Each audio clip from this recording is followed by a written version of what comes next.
ছাত্ৰ ছাত্ৰীসকল, আজি তোমালোকৰ লগত যুগ্ম বা জুৰীয়া শব্দ আৰু ভাৱ সম্প্ৰসাৰণৰ বিষয়ে আলোচনা কৰিম। নৱম শ্ৰেণীৰ ছাত্ৰ ছাত্ৰীসকলে মন দি শুনিবা। যুগ্ম বা জুৰীয়া শব্দ সাধাৰণতে জুৰীয়া শব্দটোতেই আমি গম পাইছোঁ যে তাত দুটা শব্দ একেলগ হৈ থাকে। অৰ্থাৎ জুৰীয়া শব্দ বুলি ক'লে আমি জোৰ পাতি থকা অৰ্থাৎ দুটা শব্দ একেলগ হৈ থকাৰ কথা বুজি পাওঁ। উদাহৰণস্বৰূপে ধৰা কা কা, বহি চহি, হতাহতি, মৰামৰি, কাম বন, সুখ দুখ, বাৰে বাৰে ইত্যাদি। এইদৰেই সম্পূৰ্ণতা অৰ্থাৎ কোনো এটা বস্তুৰ সম্পূৰ্ণ বুজাবলৈ, অপূৰ্ণতা বুজাবলৈ, ব্যাপকতা বুজাবলৈ, প্ৰগাঢ়তা বুজাবলৈ, পাৰস্পৰিকতা বুজাবলৈ, আকাংক্ষা বুজাবলৈ, পূৰ্ণ আদি বিভিন্ন ভাৱ বুজাবলৈ যোৰা যোৰাকৈ ব্যৱহাৰ কৰা শব্দবোৰকেই যুগ্ম বা জুৰীয়া শব্দ বুলি কোৱা হয়। এই যুগ্ম বা জুৰীয়া শব্দবোৰ সাধাৰণতে 6 প্ৰকাৰে সিদ্ধ কৰা হয়।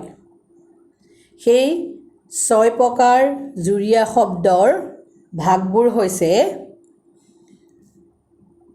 ধ্বন্যাত্মক জুৰীয়া শব্দ,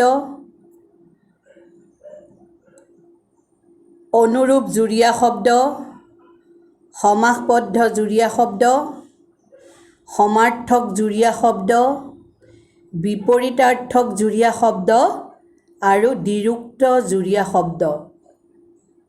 আমি এতিয়া যদি চাওঁ যে এই 6টা ভাগ আমি পাইছোঁ, এতিয়া আমি বহলভাৱে ইয়াক আলোচনা কৰিম।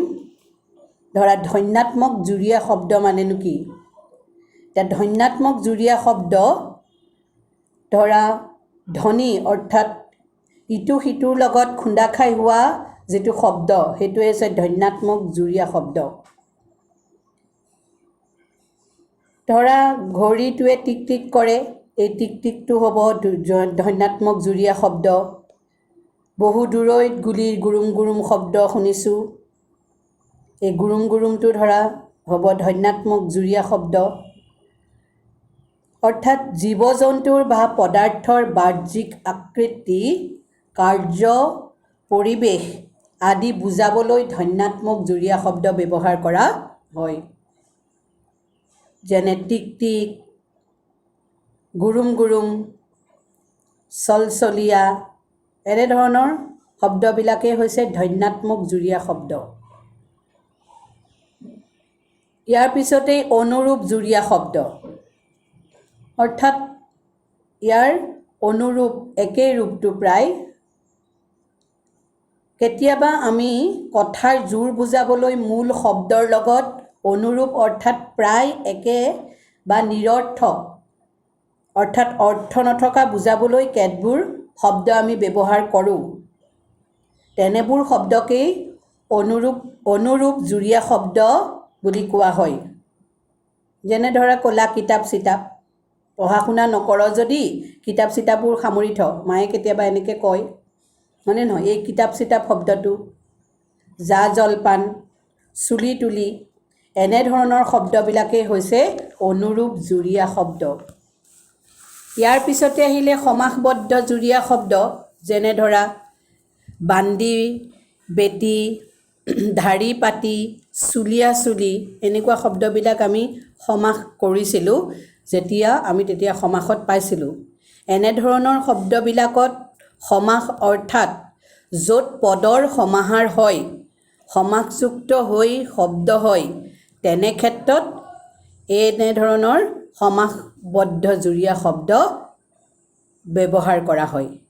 যেনে সমাসবদ্ধ জুৰীয়া শব্দ সেইবিলাকেই, অৰ্থাৎ বন্দি বেটি, যেনে আমি ইয়াৰ এইটো সমাস আৰু ইয়াৰ ব্যাস বাক্যটো আমি বান্দি আৰু বেটি হয়নে নহয় বান্দি আৰু বেটি দ্বন্দ্ব সমাস আৰু বান্দি বেটিটো সেইকাৰণে ইয়াক সমাসৰ দৰে ব্যৱহাৰ হৈছে সেইকাৰণে ই হৈছে সমাসবদ্ধ জুৰীয়া শব্দ ঠিক সেইদৰে ধাৰি পাতি ধাৰি আৰু পাতি হয়নে নহয় তাৰপিছতেই ধৰা সমাৰ্থক জুৰীয়া শব্দ আমি সমাৰ্থক শব্দ মানে কি জানো যে একে অৰ্থ বুজায় সেইটোকে সমাৰ্থক শব্দ বুলি কোৱা হয় কেতিয়াবা কি হয় কথাৰ জোৰ বুজাবলৈ কোনোবা এটা কথাত জোৰ বুজাবলৈ জোৰকৈ ক'বলৈ সেই কথাটোৰ জোৰ বুজাবলৈ আমি কি কৰোঁ একে বা প্ৰায় একে অৰ্থবাচক শব্দ ব্যৱহাৰ কৰোঁ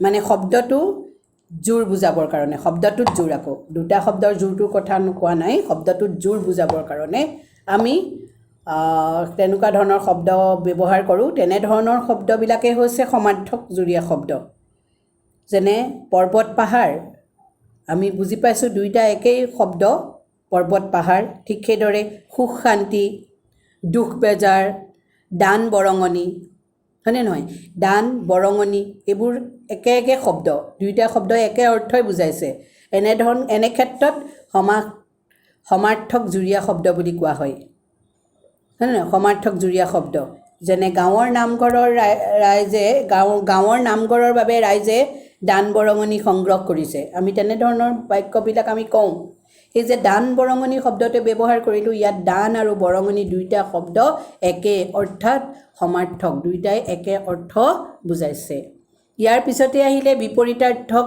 জুৰীয়া শব্দ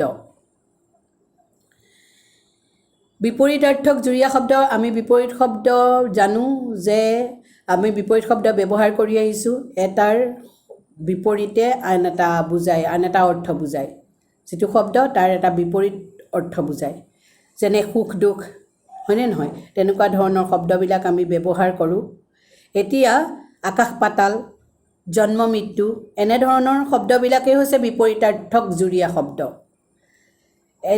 বিপৰীতাৰ্থক জুৰীয়া শব্দত এটাই আনটোৰ বিপৰীত অৰ্থ প্ৰকাশ কৰে এটাই আনটোৰ বিপৰীত অৰ্থ প্ৰকাশ কৰে সেইকাৰণে বিপৰীতাৰ্থক জুৰীয়া শব্দ বুলি কোৱা হয় যে সুখ দুখ ধৰা আমাৰ জীৱনটো সুখ দুখৰ সমাহাৰ মাতো হয়নে ঠিক সেইদৰে আমি দ্বিৰুক্ত জুৰীয়া শব্দ দ্বিৰুক্ত মানে বাৰে বাৰে দ্বিৰুক্ত বাৰে বাৰে কেতিয়াবা আমি একেটা শব্দ ব্যৱহাৰ কৰোঁ এইটো আমি কেতিয়া ব্যৱহাৰ কৰোঁ কেতিয়াবা কথাৰ জোৰ বুজাবলৈ বাক্যত আমি তেনেধৰণৰ শব্দ আমি ব্যৱহাৰ কৰোঁ কথাৰ জোৰ বুজাবৰ কাৰণে মানে কথাৰ জোৰ বুজাবলৈ একেটা শব্দকে যেতিয়া আমি দুবাৰ ব্যৱহাৰ কৰোঁ তাকে দ্বিৰুক্ত জুৰীয়া শব্দ বুলি কোৱা হয় তেনেকুৱা ধৰণৰ ধৰা কথাই বাৰে বাৰে একেটা কথাকে বাৰে বাৰে কৈ নাথাকিবি এনেকৈ কওঁ আমি কেতিয়াবা আমাৰ বন্ধুৰ লগত কিবা এটা কৈ থাকিলে মোৰ মনটো ধৰা কিবা লাগিছে সি একেটা কথাকে কৈ আছে তেতিয়া মনত ভাল লগা নাই অশান্তি লাগিছে তেতিয়া তাক আমি খংভাগ প্ৰকাশ কৰি কওঁ যে একেটা কথাকে বাৰে বাৰে কৈ নাথাকিবি ঠিক সেইদৰে গাঁৱে গাঁৱে হয়নে নহয় কথাই এনেধৰণৰ কিছুমান শব্দ আমি কেতিয়াবা বাক্যত ব্যৱহাৰ কৰোঁ এয়াই এনেধৰণে আমি যিবিলাক জুৰীয়া শব্দ ব্যৱহাৰ কৰোঁ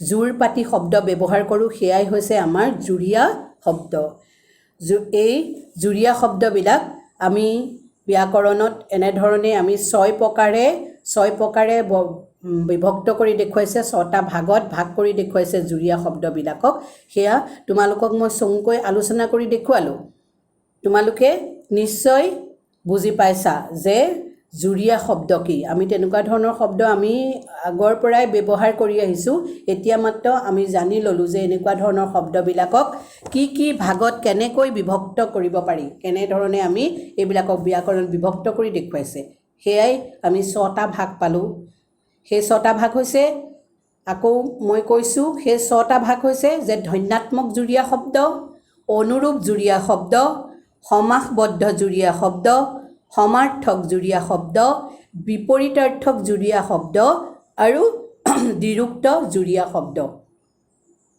এই প্ৰতিটো ভাগৰ বিষয়ে মই চমুকৈ তোমালোকৰ লগত আলোচনা কৰি দেখুৱালোঁ আৰু ইয়াৰ বহু উদাহৰণ আছে এনেকুৱা ধৰণৰ মানে শব্দ যিবিলাক আমি সদায় ব্যৱহাৰ কৰি আহিছোঁ এনেকুৱা ধৰণৰ বহু আছে সেইবিলাক তোমালোকে চাবা আৰু তোমালোকৰ যিখন কুৱেশ্যন বেংক আছে তাত অসমীয়া MILৰ যিটো পাৰ্ট আছে সেই বস্তুটো তোমালোকে চাবা যে এনেকুৱা ধৰণৰ বহু জুৰীয়া শব্দ দিয়া আছে ব্যাকৰণ ভাগটোত আৰু তেতিয়া তোমালোকে তাৰ পৰা সেই জুৰীয়া শব্দবিলাক সকলোবিলাক বাক্যত তোমালোকে লিখি পেলাবা তেতিয়া বুজিবলৈ বেছি সহজ হয় যেতিয়া অনুশীলনীবিলাক কৰি পেলাওঁ বা এনেকুৱা ধৰণৰ শব্দ কিছুমান লৈ কিছুমান বাক্য আমি লিখি পেলাওঁ তেতিয়া আমাৰ বস্তুখিনি বুজিবলৈ সহজ হয় আৰু এয়াই হৈছে তোমালোকৰ লগত আলোচনা কৰিবলৈ বিচৰা জুৰীয়া শব্দ এতিয়া তোমালোকৰ লগত মই ভাৱ সম্প্ৰসাৰণৰ বিষয়ে আলোচনা কৰিম ভাৱ সম্প্ৰসাৰণ বুলি কওঁতে তোমালোকে নিশ্চয় বুজি পাইছা যে ভাৱ অৰ্থাৎ কোনোবা এটা বাক্য তোমালোকক দিব সেই বাক্যটোৰ মাজত কেনেধৰণৰ বস্তুবিলাক কেনেধৰণৰ ভাৱটো নিহিত হৈ আছে সেই কথাখিনি তোমালোকে বহলভাৱে অৰ্থাৎ সম্প্ৰসাৰণ বহলভাৱে তোমালোকে আলোচনা কৰিব লাগে বুজিছা যে বাক্য শাৰীত যি এটা ভাৱ থাকে সেই কথাটো ভালকৈ বুজি লৈ তাক বহলভাৱে বিস্তৃতভাৱে লিখিব লাগে সেই হৈছে ভাৱ সম্প্ৰসাৰণ বুজি পালা সেয়াই হৈছে ভাৱ সম্প্ৰসাৰণ মই তোমালোকক এতিয়া এটা ভাৱ সম্প্ৰসাৰণৰ এটা উদাহৰণ ধৰা মই বিশ্লেষণ কৰি দিছোঁ মানে ভাৱটো কেনেকৈ সম্প্ৰসাৰণ কৰিব লাগে সেইটো মই দেখাই দিছোঁ ধৰা এটা বাক্য মই লৈছোঁ সেই বাক্যটো হৈছে অভাৱেই আৱিষ্কাৰৰ মূল বাক্যটো অভাৱেই আৱিষ্কাৰৰ মূল সৰু এটা বাক্য এই বাক্যটোক তোমালোকে সম্প্ৰসাৰণ অৰ্থাৎ বহলাই লিখিব লাগে ইয়াৰ মাজত কি ভাৱটো নিহিত হৈ আছে সেই ভাৱটো উলিয়াই লৈ তোমালোকে নিজৰ কথাৰে বহলকৈ লিখিবা এতিয়া ধৰা জগতৰ যিকোনো নতুন সৃষ্টি বা আৱিষ্কাৰৰ মূলত যে অভাৱ বা প্ৰয়োজনীয়তা বোধে ক্ৰিয়া কৰে সেই কথা আমি জানো এই কথাষাৰকেই এই বাক্যটোৰ যোগেদি বুজাবলৈ বিচাৰিছে যে অভাৱে কিবা এটা বস্তুৰ অভাৱে আমাক কিবা এটা নতুন বস্তু আৱিষ্কাৰ কৰা দেখুৱায়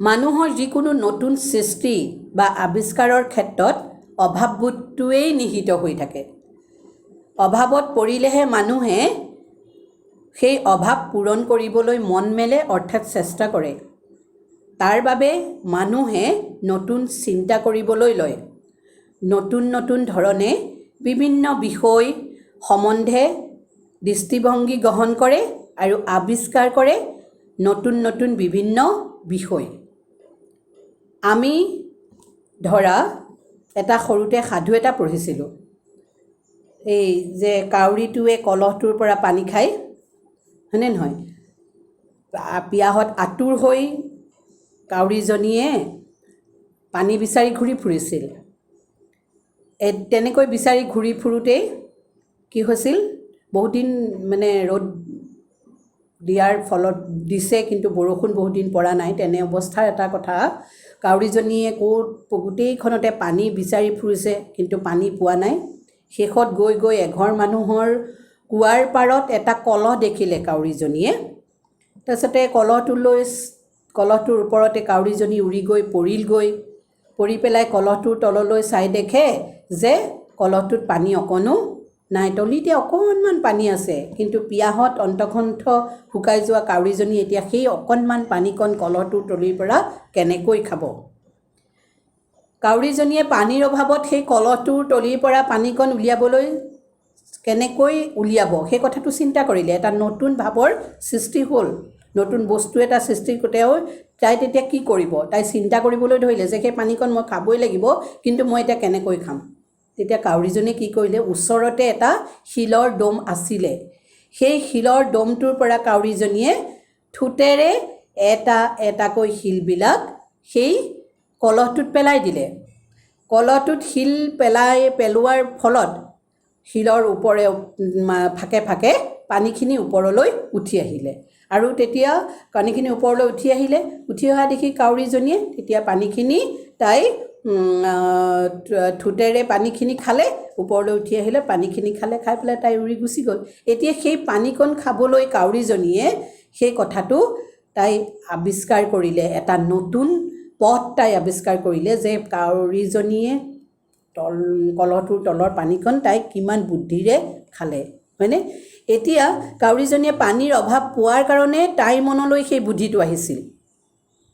এইদৰেই আমি এটা নতুন কৌশল তাই আৱিষ্কাৰ কৰিলে পানী খাবলৈ, আৰু এইদৰেই তোমালোকে চাবা যে জগতৰ সকলোবোৰ নতুন নতুন আৱিষ্কাৰৰ ক্ষেত্ৰত এনেধৰণৰ অভাৱবোধ থাকিব লাগিব, আৰু সেই অভাৱবোধেই এটা নতুন বস্তুৰ আৱিষ্কাৰ কৰিব পাৰে, আৰু সেয়ে কোৱা হয় যে অভাৱেই আৱিষ্কাৰৰ মূল। কথাটো তোমালোকে নিশ্চয় বুজি পাইছা কেনেকৈ ভাৱ সম্প্ৰসাৰণ কৰে। তোমালোকে এনেকুৱা ধৰণৰ ভাৱ সম্প্ৰসাৰণ কৰিবলৈ আৰু বহুত তেনেকুৱা ধৰণৰ তোমালোকে বাক্য পাবা। তেনেকুৱা কিছুমান অতি সচৰাচৰ অতিকে ব্যৱহাৰ হৈ থকা তেনেকুৱা কিছুমান ভাৱ সম্প্ৰসাৰণৰ বাক্য তোমালোকে এইকেইটা সঘনাই ব্যৱহাৰ হৈ থাকে। তোমালোকৰ পৰীক্ষাৰ কাৰণেও খুব দৰকাৰী, প্ৰয়োজন। তাৰ লগে লগে তোমালোকৰ মেট্ৰিক পৰীক্ষা বা হায়াৰ ছেকেণ্ডেৰী যিকোনো পৰীক্ষাত তোমালোকৰ এনেকুৱা ধৰণৰ ভাৱ সম্প্ৰসাৰণবিলাক আহে, যিবিলাক তোমালোকে কৰিব পাৰিব লাগিব। ধৰা বহুত উদাহৰণ দি নাথাকোঁ, এইটো মই তোমালোকক এটাই বুজাই দিলোঁ যে অভাৱেই আৱিষ্কাৰৰ মূল। তেনেধৰণে আৰু বহুত আছে। ধৰা অভ্যাসৰ নৰ কৰ্ণপথে কৰে সৰ, টেঙা আম বজাৰত এবাৰহে বেচিব পাৰি, উপকাৰীক অজগৰে খায়, যি মূলা বাঢ়ে তাৰ দুপাততে চিন, মিছা কথাৰ ঠেং চুটি, ৰাইজে নখ জোকাৰিলে নৈ বয়, শুই থকা শিয়ালে হাঁহ ধৰিব নোৱাৰে, আপোনাৰ ব্যৱহাৰেই আপোনাৰ পৰিচয়। ৰাজহুৱা স্থানবিলাকত খুব লিখি থোৱা থাকে এই বাক্যটো, তোমালোকে মন কৰিছা নিশ্চয়। সোণৰ জেউতি অমান্য কৰিলে নকমে। এনেধৰণৰ বাক্যবিলাক, বহুত বাক্য আছে। এনেকুৱা ধৰণৰ বাক্যবিলাক তোমালোকে নিজেই তোমালোকৰ নিজৰ মনৰ পৰা কেনেকৈ সেই বাক্যশাৰীত কি ভাৱটো অন্তৰ্নিহিত হৈ আছে, বাক্যশাৰীয়ে কি ক'বলৈ বিচাৰিছে, তোমাৰ নিজৰ মনেৰে ভাবি লৈ পেলাই সেই কথাখিনি তোমালোকে বহলাই পেলাই লিখিবা। এইটোৱে হৈছে ভাৱ সম্প্ৰসাৰণ। মই ভাবিছোঁ নিশ্চয় তোমালোকে বুজিছা। এতিয়া আজি মই তোমালোকক জুৰীয়া শব্দৰ লগতে ভাৱ সম্প্ৰসাৰণৰ কথা ক'লোঁ। তোমালোকে নিশ্চয় বুজিবলৈ চেষ্টা কৰিবা আৰু বুজি পাবাই। সেইকাৰণে তাৰপিছতে এতিয়া ঘৰতে আছা তোমালোকে। দেশৰ এই পৰিস্থিতি অতিকে ভয়াৱহ হৈ আহিছে। এতিয়া লাহে লাহে দেখিছোঁ কি হ'ব ভৱিষ্যতৰ কথা ক'ব পৰা নাই। বিশেষকৈ এই বছৰটোৰ কথা আমি বেছিকৈ কেনেকৈনো কি চিন্তা কৰিব পাৰি আমিতো নোৱাৰোঁ। কিন্তু যি হ'লেও আমাৰ বাতৰিসমূহে যি কথা কৈছে সেইখিনিৰ ওপৰত ভিত্তি কৰি দেখিছোঁ আমাৰ বিদ্যালয়সমূহ কেতিয়াকৈ আমাৰ শ্ৰেণীকোঠা খুলি দিব সেই কথা অনিশ্চিত। সেয়েহে তোমালোকে ঘৰতে থাকি এনেকুৱা কিছুমান বাক্য তোমালোকে ভাৱ সম্প্ৰসাৰণ কৰিবা। তোমালোকৰ এনেকুৱা পাবা, আৰু মই দিয়াকেইটা নিশ্চয় এইকেইটাও কৰিবাচোন। এইকেইটা কৰিলেও তোমালোকে বুজি পাবা। তাৰ লগতে তোমালোকে ৰচনা লিখিবা দুখনমান। মই ৰচনা কেইখনমানৰ নাম কৈ থৈছোঁ, তোমালোকে লিখিবা, মই তোমালোকক চাই দিম। ৰচনা কেইখন তোমালোকে নিজে লিখিবলৈ চেষ্টা কৰিবা। ধৰা ছাত্ৰৰ কৰ্তব্য, এগৰাকী প্ৰিয় সাহিত্যিক, অসমৰ প্ৰাকৃতিক সম্পদ, তোমাৰ জীৱনৰ লক্ষ্য। এই ৰচনাবিলাক তোমালোকে লিখিবলৈ চেষ্টা কৰিবা। এতিয়া ৰচনা লিখাৰো কিছুমান নিয়ম আছে। সেই নিয়মবিলাক মই তোমালোকক চমুকৈ কৈ দিছোঁ। তোমালোকে যেতিয়া এটা বিষয়ৰ ওপৰত ৰচনা লিখিবলৈ ল'বা, সেই ৰচনা লিখোঁতে তোমালোকে কি কি বিষয়ে তোমালোকে গুৰুত্ব দিব লাগিব। কাৰণ ৰচনা হৈছে সাহিত্যৰ এটা অংশ। কোনো এটা বস্তুৰ বিষয়ে লিখিত বৰ্ণনাক ৰচনা বুলি কোৱা হয়। ভাষাৰ মাধ্যমেৰে মানুহে নিজৰ মনৰ ভাৱ ব্যক্ত কৰি যিকোনো বিষয় লৈ ৰচনা লিখিব পাৰে। এতিয়া মই কেইটামান তোমালোকক চমুকৈ ৰচনা কেনেকৈ লিখিবা সেই বিষয়ে তোমালোকক কৈছোঁ। ধৰা যিটো বিষয়ে তোমালোকে ৰচনাখন লিখিবলৈ বিচৰা, প্ৰথমে সেই বিষয়টোৰ ওপৰত অলপ ভাবি ল'বা। আৰু ৰচনা লিখোঁতে সাধাৰণতে তোমালোকৰ ভাষা সহজ সৰল আৰু স্পষ্ট হ'ব লাগিব। আৰু একেটা কথাকে বাৰম্বাৰ মানে বাৰে বাৰে লিখিব নালাগে। আৰু ৰচনাখনক কেইটামান ভাগত তোমালোকে ভাগ কৰি ল'বা। ধৰা মূল বিষয়টোৰ সৈতে সম্বন্ধ নথকা কোনো কথা তোমালোকে ৰচনাত লিখিব নালাগে। আৰু সাধাৰণতে ৰচনাখনক তিনিটা ভাগত তোমালোকে ভাগ কৰি ল'বা। এটা হৈছে পৰিচয়, আনটো হৈছে বিষয়বস্তু আৰু একেবাৰে শেষত সমাপ্তি অৰ্থাৎ সামৰণি। ৰচনাবোৰ বৰ দীঘলো কৰিব নালাগে আৰু বৰ চুটিও হ'ব নালাগে। ৰচনাৰ বিষয়বস্তুটো তোমালোকে বুজি লৈ মূল কথাকেইটা প্ৰথমে জুকিয়াই ল'ব লাগে। তাৰপিছত তোমালোকে বানান আৰু শব্দৰ প্ৰয়োগ লগতে শুদ্ধ বাক্য লিখিবলৈ যত্ন কৰিব লাগে। তেনেধৰণেৰে লিখিলে তোমালোকৰ এখন ৰচনা সম্পূৰ্ণ হ'ব বা ৰচনাখন ভাল হ'ব। নহয়, এনেই লিখি দিলেই নহ'ব। বিষয় এটা লৈ সেই বিষয়টোৰ ওপৰত তোমালোকে এই কথাকেইটাৰ ওপৰত গুৰুত্ব দিব লাগিব। সেই বিষয়টো লৈ পেলাই ৰচনাসমূহ সাধাৰণতে আমি দেখিছোঁ যে কিছুমান আমি জানো যে ৰচনাবিলাক তিনিটা শ্ৰেণীত ভাগ কৰিও ল'ব পাৰোঁ। কিছুমান আছে বৰ্ণনামূলক, কিছুমান আছে বিৱৰণ বা বৃত্তান্তমূলক আৰু কিছুমান আছে চিন্তামূলক। এতিয়া বৰ্ণনামূলক ৰচনাবিলাকৰ ভিতৰত সাধাৰণতে উদ্ভিদ, প্ৰাণী, প্ৰকৃতি, পদাৰ্থ, ঠাই এইবিলাকক শ্ৰেণীভুক্ত কৰা হয়। আৰু বিৱৰণ বা বৃত্তান্তমূলক ৰচনাবিলাকত সাধাৰণতে মানৱ সমাজত প্ৰচলিত কিছুমান উৎসৱ, পৌৰাণিক কিছুমান আখ্যান, ঐতিহাসিক কাহিনী, জীৱনী, ভ্ৰমণ কাহিনী এইবিলাক বিৱৰণ বা বৃত্তান্তমূলক ৰচনাৰ শ্ৰেণীত পৰে। তাৰপিছতে ধৰা চিন্তামূলক ৰচনা। চিন্তামূলক ৰচনাৰ ভিতৰত তোমালোকৰ ৰাজনীতি, সমাজনীতি, অৰ্থনীতি, বিজ্ঞান, গুণ, কৰ্ম আদি বিষয়ক পৰে। আদি বিষয়ৰ ভিতৰত অন্তৰ্ভুক্ত চিন্তামূলক ৰচনাবিলাকৰ এইখিনি ভিতৰত পৰে চিন্তা কৰিবলৈ। এনেধৰণেৰে তোমালোকে ভাগ কৰি ৰচনাসমূহ লিখিবা। তেতিয়া দেখিবা তোমালোকে যিটো বিষয়ে লিখিবলৈ ল'বা সেই বিষয়টোৰ প্ৰতি তোমালোকৰ অধিক জ্ঞানো হ'ব আৰু সেই বিষয়টোৰ প্ৰতি তোমালোকৰ আগ্ৰহ জন্মিব। আৰু যেতিয়া বিষয়টোৰ প্ৰতি তোমালোকৰ আগ্ৰহ জন্মিব তেতিয়াই এখন ৰচনা লিখিবলৈ তোমালোকৰ মানে বেছি সময় নালাগিব আৰু বিষয়টো তেতিয়া সহজ হৈ পৰিব। বিষয়বোৰ যিমানে তোমালোকে নিজে সহজভাৱে ল'বা সিমানে তোমালোকৰ ৰচনাখিনি ভাল হ'ব, লিখিবলৈ আগ্ৰহ জন্মিব। সেইকাৰণে বিষয়টোৰ ওপৰত তোমালোকে বেছি গুৰুত্ব দিবা।